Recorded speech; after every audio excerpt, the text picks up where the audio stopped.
นี่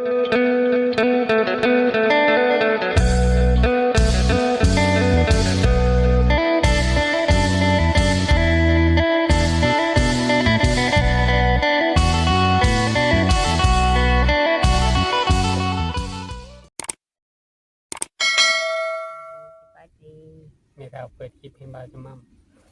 กับสบายดีและสวัสดีพ่อแม่พี่น้อง FC กันเมื่อสุกคน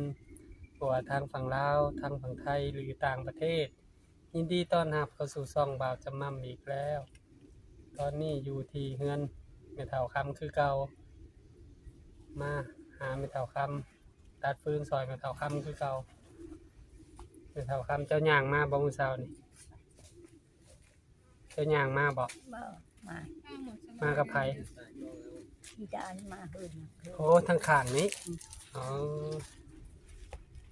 ทางข้างมาเลยเพิ่นเอาขึ้นรถน้ำแพงคุณนุชอ๋อข้าวเที่ยงนี่จะกินแล้วบ่ยังบ่ทันได้กินข้าวเที่ยงเอ้า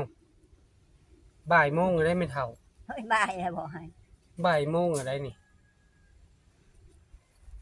ว่าจะมาตัดพื้นซอยไม่เท่าคำให้เพิ่นกินข้าวก่อนให้บ่าวตัดแถวนี้ไม่ได้โอ้ตัดนี่ก็ได้แล้วนี่เห็นเด้นี่ตำโง่ๆนะโอ้โค้งๆนี่โดยลงยุไม่เท่าหน้าแถวนั้นมันก็ได้กินข้าวบ่ายป้าแก่เมื่อหรือว่ามื้อวานนี่โอ้ไผแก่ให้อ๋อสั่งวันพอดีได้รถหนึ่งบ่พอดีได้รถหนึ่งอ๋อตัดอีกไม่เท่ามันนี่นี่เขาตัดซอยพอได้ตื่มกันเช้าไอ้หน้าน่ะกองอยู่พุ่นบ่กองอยู่เฮือนกองฟืนถ่าบ่ไม่เท่า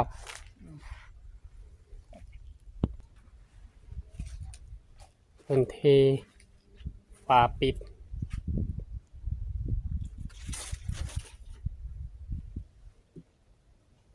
ปิดห้องน้ำ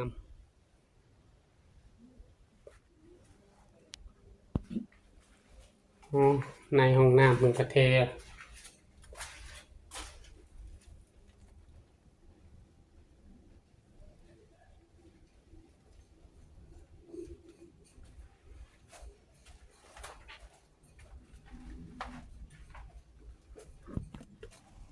สบายดีน้องพวงสบายดีเฮ็ดยังนี่ตังไข่ทอดไข่ให้สร้างครับไม่เท่ากินคือมีแต่ทอดไข่แต่ละมื้อ บ่ฮู้สิกินหยังบ่หรือบ่มีของกินน้องพวงเพิ่นเป็นแม่ครัวมัน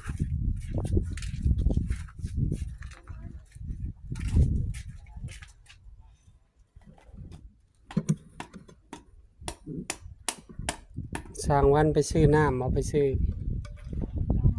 แปะมะฮุงตำมะฮุงทอดไข่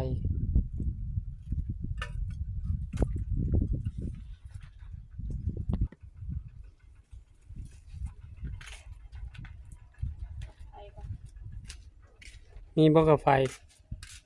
นี่กาไฟอยู่ในน่ะแม่นบ่นี่อยู่ในหม้องหอยไข่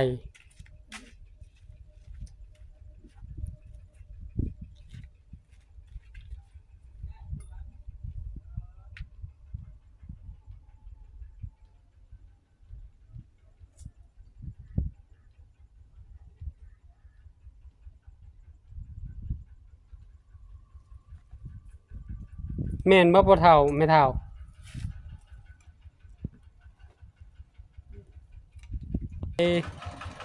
โอ้คือแต่งตัวหล่อแท้มื้อนี้บ่เท่าเฮาหาอยู่เตาถ่านบ่เห็นสบายดีบ่เท่าเฮาคิดว่าไปเจ้าไปเอาฟืนไหนไปเอาหยังมานี่เลยมาเจ้าบังไม่เท่ามาลินมาเข้าห่มมีสร้างวันทองได้บังหง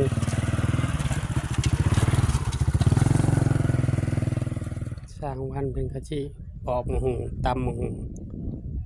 น้องแหล่ตำบ่ลือสร้างวันตำสบายดีเด้อเป็นปอกมะฮุง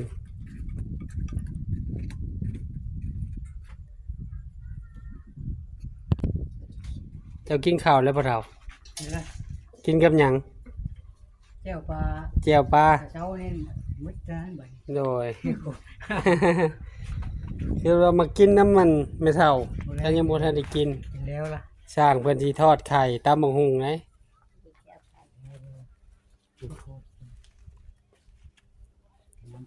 กินน้ำบ่ไม่เท่าปะเท่าจอกน้ำใส่ไปโลดปะเท่าใส่ขึ้นเลย งามบ่ปะเท่าง ามแล้ว เออ พอดีเบิร์นพอดียุ่ง พอดีอยู่บ่ทานเจ้าขวดยังบ่ทันแล้วยังใหม่บ่เบิด ยังเลยเอามืออื่นไปแล้ว เอาไปจอบให้ได้บางใดนี่เอาไปยามให้ยามมันรู้ ไปซื้อน้ำมันพวก ซื้อน้ำมันเฮาคือบ่ แล้วเขา คือบ่ท่าเฮาอ่ะ อืม เฮาว่าเอ้าใส่กระตุกไปซื้อใส่โมอไซค์ไปซื้อก็ได้ขี่รถไทยไปเลย อืมซื้อใส่ไปเลย บ่แม่นทางออกนี่ก็มีนี่เห็นบ่ทางออกฮะ บ่ไปตามข้าวง่ายแล้วแหละตามข้าว เออ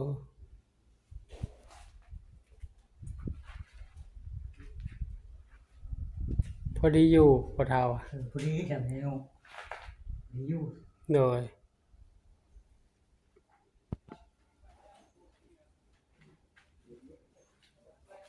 มือ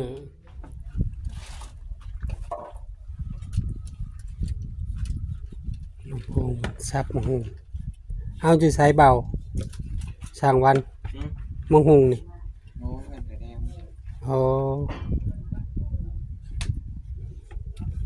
เข้ากันแล้วตำมะฮุงทอดไข่โอ้พอดีแซ่บไม่ต้องใส่น้ำตาล ใส่หน่อยหนึ่งพอดี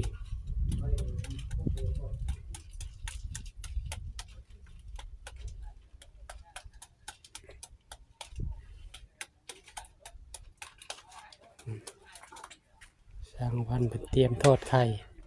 เมนูเก่า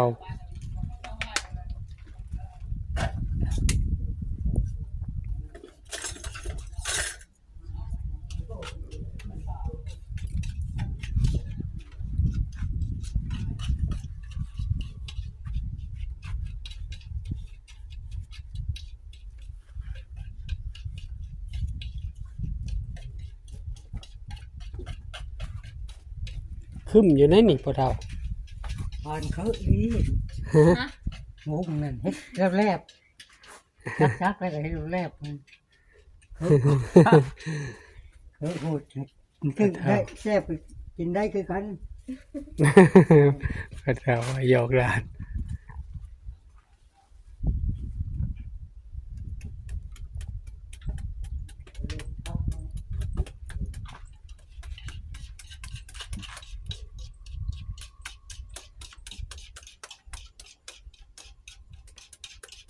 พอดีเลยพอจะมั่มก็ยังบ่ได้กินข้าวเที่ยง กินส้มตำน้ำเพิ่นเลย ทอดไข่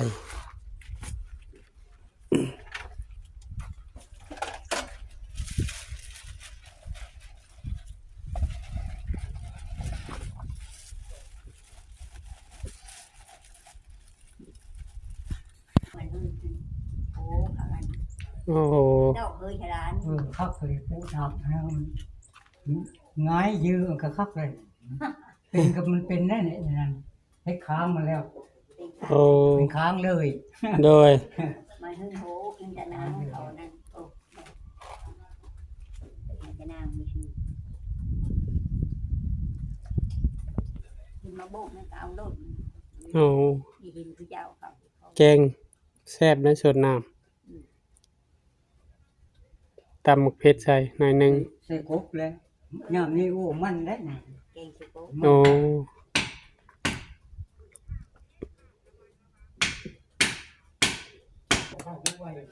ไปหอดที่เลยเขาเดินมาที่เลยไม่ได้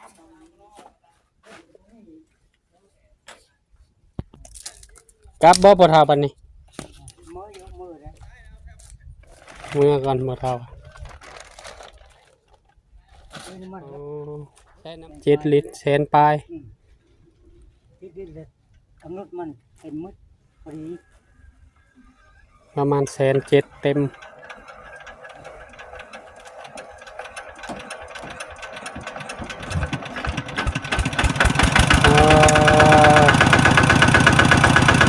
คักพ่อเฒ่าเอาคอยมาพ่อเฒ่าคอยล้างเอาเลย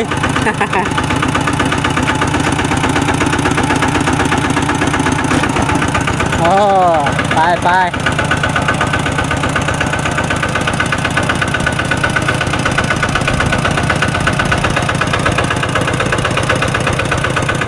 โอ้พ่อเฒ่ามาแล้ว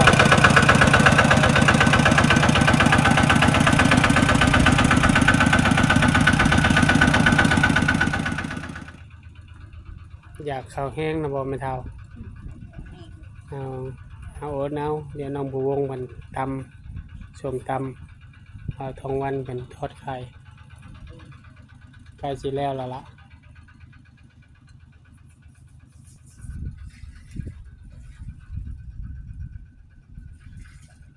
มาได้ขุดจีเราบ่แม่นเฒ่าเห็นบ่ควายจีเรานะ นี่เด็กคุณน้อง อ่า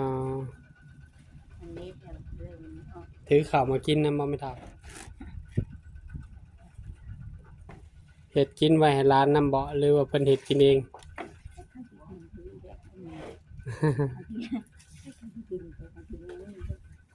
ของกินบ่มีเลย บอกอยู่ว่าแหวงกินเอาไป10เบ็ดเด้อตุนไปนั่ง10เบ็ดในตู้เข้าไปหาน้องไหลครับ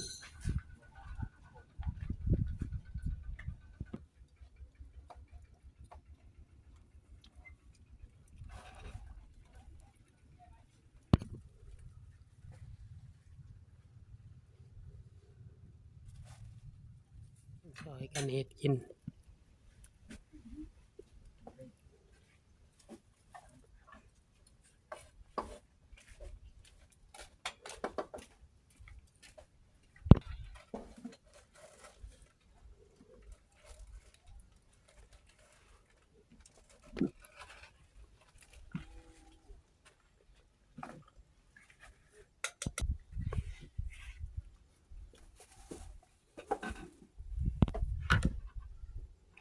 วันมันลงมือแล้ว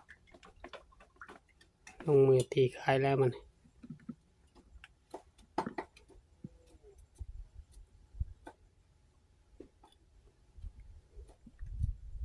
ช่างวันเฮ็ดหยังมื้อนี่หมดเวียกนั่นบ่ยังบ่เทพาปิดก็แล้วเทห้องน้ำก็แล้วเรียกว่าทำความสะอาดพื้นน่าจะทำความสะอาดพื้นมัน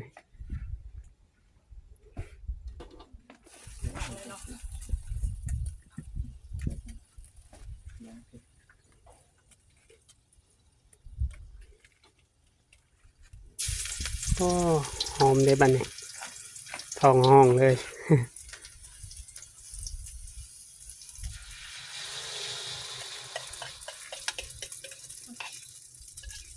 โอ้หอมคักบัดนี้สากบ่หาสากบ่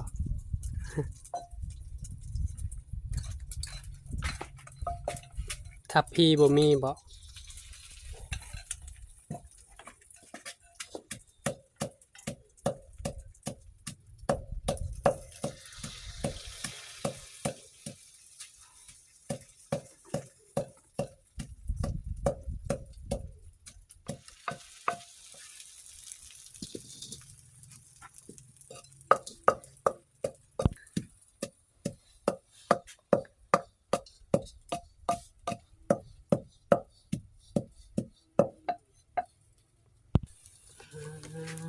สากวันบัดนี้เหลืองหอมขนาด นี่ใส่มะขามนำบ่นี่ มุยนาว ไม่ใช่ก็ไม่เท่ามันคือโปเป็นหยังน่ะ โอ้แล้วมันกี่โปะนี่ไง แคนฮัก เขียนนี่ แคนฮักตะกี้พุ่นบ่ ได้หลายปีแล้ว อ๋อเป่าเอาบ่หรือว่า อันดามเหล็กใส่ ไม่ได้ดามเลย ใช่ยังใช่ไหมเท่า จอดเองมันนั่นแหละอันนี้ ปล่อยเลย อันนี้ยังอยู่พี่ บ่ได้หาหมอบ่เลย บอกเบิ่งนี่ก็อยู่พี่เบิ่งนู้นยังคือเดียวอันนี้ไปอยู่พี่ข้างพี่ อ๋อ นี่ โดย โปดอยู่ได้แต่ละมือน้อง อ๋อ มันโปด ปวด ไว้พัน อ๋ ผ้า อ ว่าพันผ้าให้กระเด็ด นั่นแหละเฮาว่าเอ้าแขนไม่เท่าเบื้องหนึ่งขึ้นอันนั้นคือโป้ทั้งพื้น โปดแล้วเด้อ อ๋อ เอาพันพื้นพัน โดย ให้กระเด็ด ปวดอยู่ มือแล้วก็มันโปดได้ลูก ปวดอยู่บ่ไม่เท่า โปดนะนี่โปด โดย ได้เขาไหม อ๋อเมนูเหมือนเดิมเหมือนเดิมอ๋อมาเปลี่ยน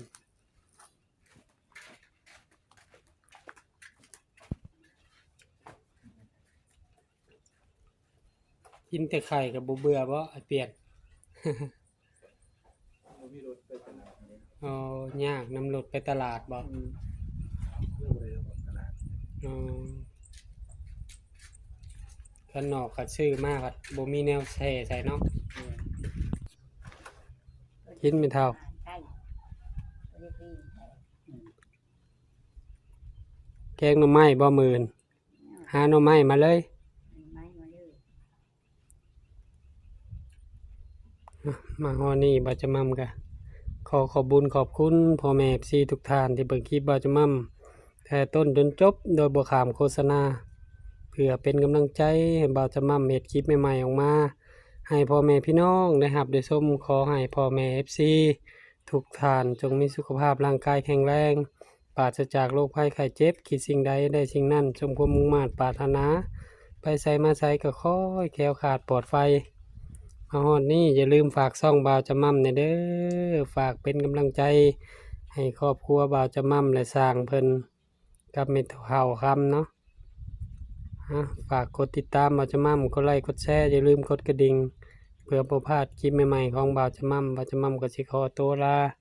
พ่อแม่พี่น้องไปก่อนให้สร้างเพิ่นกินข้าวกินน้ำกับแม่เฒ่าบ่าวจะมั่มก็สิได้กลับก่อนเมื่อกินข้าวกินน้ำบ่าวจะมั่มก็จะมาตัดฟืนซอยแม่เฒ่าคำคือเก่าเจอกันคลิปหน้าพ่อแม่พี่น้องขอกล่าวคำว่า